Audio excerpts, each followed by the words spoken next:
नर्मदा नदीपात्रात पाण्याचा अंदाज न आल्याने तसेच पोहता येत नसल्याने एका 38 वर्षीय उद्योजकाचा बुडून मृत्यू झाला असल्याची घटना 3 दिवसांपूर्वी घडली। विजेंद्र घाटगे असं मृत्यू झालेल्या तरुण उद्योजकाचं नाव आहे।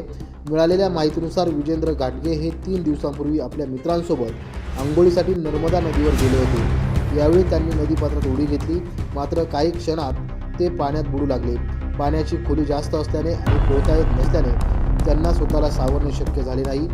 हा संपूर्ण घटनेचा थरार एका मोबाईल कॅमेऱ्यात कैद झाला आहे। घटनेनंतर 2 दिवस विजेंद्र यांचा शोध घेण्यासाठी सर्वतोपरी प्रयत्न करण्यात आले, मात्र नदीवरील पाण्याची खोली अधिक असल्यामुळे शोधकार्यात अडचणी येत होत्या। अखेर 2 दिवसांपूर्वी त्यांचा मृतदेह नदीपात्रात आढळून आला।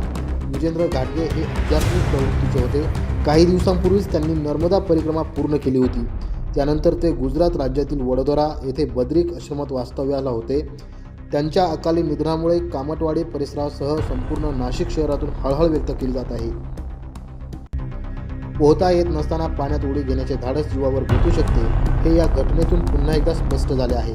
त्यामुळे नदी, तलाव किंवा धरण परिसरात जाताना अत्यंत काळजी घ्यावी असे आवाहन आम्ही नवतेज महाराष्ट्र वृत्तवाहिनीच्या वतीने करत आहोत। नवतेज महाराष्ट्र ब्युरो, नाशिक।